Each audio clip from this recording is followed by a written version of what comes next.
Hey, Adirondack Club family, it's Colin bringing you this week's Coach's Corner. We just got through our second big heat wave of the year, and fall sports are right around the corner. And there are a lot of things you can do in order to perform your best. So today we're going to talk about the 4 things you need to do to beat the heat this summer or this fall and perform your best. So the first one is we got to understand what heat acclimatization is. Okay, that's the time it takes for your body to get used to the heat, and that means you're going to change.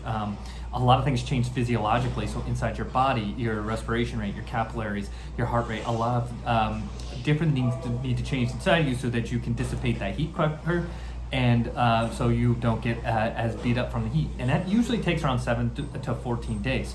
So as we're leading up into your fall sports season, you need to get outside, and you need to start training outside if you haven't already to get used to that heat. August can be pretty brutal with a lot of the humidities, but so getting used to that, you don't want to be training indoors all the way up to the day before practice starts and then get outdoors, and then you've got this whole nother pressure that you have to recover and battle against.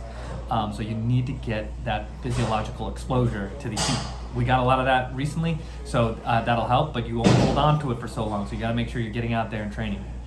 The next piece is hydration. We've been talking a lot in the newsletter lately, and with parents, especially going through this heat, is most athletes are coming into a training session 1 to 2% dehydrated, so they're already at a performance deficit to the athlete who isn't. So we've got to make sure we're hydrating, and that's got to be a big focus. Now, if you're thirsty, you should definitely hydrate, and you can do 8 ounces every 30 minutes in a game, but just continue drinking. Keep hydrating, especially in that hot weather, because you're going to be sweating it off. The third thing is taking your nutrition seriously. You shouldn't be training, but nutrition needs to be considered part of a training program. All right. The biggest mistake we see, especially going into the fall preseason that I've experienced, is you eat like a bird and then you expect to soar in the afternoon or in a double session. That's not how it's going to work. All right. So 4 hours before the session, you should be eating a full meal: vegetables, protein, fats, carbs. Full adult meal. Okay. We're not going and getting the kids' meal over at McDonald's. And then as we get closer to the session, we want to eat less heavy. So that may be granola bars. So for with an hour out, it's granola bars, cereals, bagel with some butter, bagel with some peanut butter, stuff that you can easily digest, that isn't going to make you cramp up. And you don't want to eat chicken wings right before you go out and practice. You need to do this. If you're kind of, you can use sport drinks. If you're kind of out of luck and you have nothing and you need to get some calories in, the biggest mistake I've seen across my career as an athletic trainer and coach is kids not making rolls and having to be pulled out of practice because they just didn't eat. They're passing out in practice because they just don't have the fuel or very easy. Don't do that. The summer and the fall is not a good time to do that, especially with the heat, and it can expose you to the elements a lot more and make it, you may have had a starting roll taken away from you, and I've seen that happen where you just couldn't practice.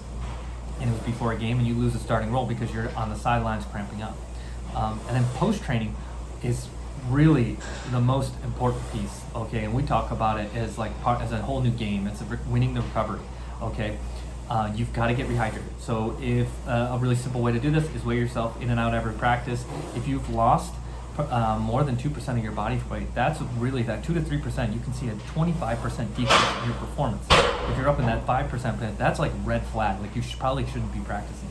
So when you're looking at your weight and comparing your weight pre and post training, your goal is to gain that back. You're not losing fat in that training session. You're losing a lot of your fluids. You're losing a lot of that is all fluid, and that is where you can start running into some rentozine. If you're injury prone early in the fall, this is hydrating and refueling is a really important piece. And there's plenty of statistics that shows injury rates after double sessions, and a lot of that is just you're not recovered back.